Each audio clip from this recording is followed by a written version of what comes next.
you talked about this a little bit when you went to hire Andrew, in terms of what you look for an internal team member. But I mean, most of us, and a lot of the times, we're not going to be as fortunate to have kind of exactly the right person in our back pocket ready to go that we're thinking of. So, if that had not happened for you, what kind of attributes would you be looking for, kind of in the abstract, if you're kind of having to meet new people? What would you be using to evaluate them?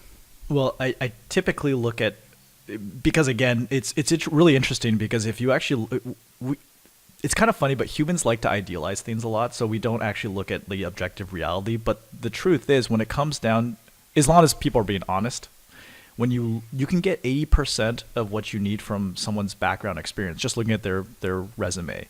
And the other 20% is based off of the person. So a lot of the times it's based off of culture fit more than anything. So that first interview, what I'm trying to do is understand the person who I'm talking to. And the two things that usually you're looking for is someone who has the technical competence to get this task done in accounting. It's a little different in different fields, but in accounting, they have to have an understanding of accounting. Sure.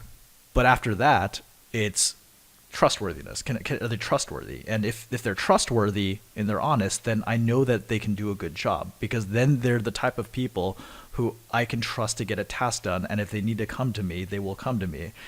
Those are the main things. But then beyond that is that culture fit, because you can have the most trustworthy, honest, technical person in the world, but if I know they'll suffer at a company like that I'm working with, because let's say that they're not into the culture of itself. I mean, True Terpenes has its own culture, VapeJet has its own culture, TCA has a culture as well. Everyone has a different culture. If they don't fit that particular culture, we're doomed to fail.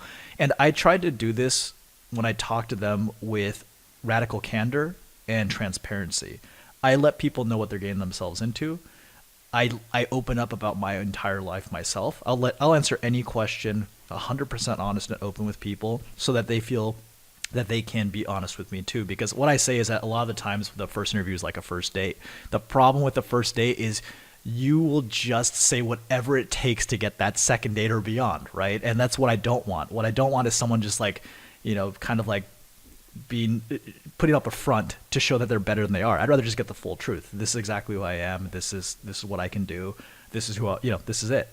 And that's what I do with companies I work with too. When I represent them, is I let them know exactly what's going on and what they'll be getting themselves into. And most of the times, at a lot of different high growth companies, there's a lot of things that you have to consider, because those high growth companies typically need to catch up, and they also have a lot of unique issues that you might not see in other companies. So I let those candidates know that, and see if they, kind of test it. Because if they're not into it, then they probably don't want to be there, and I'd be putting them in a precarious situation. So that's generally how I do the interview process when I don't have full visibility of who the person is. But I've been pretty lucky. I have a pretty good understanding of who's in the market right now.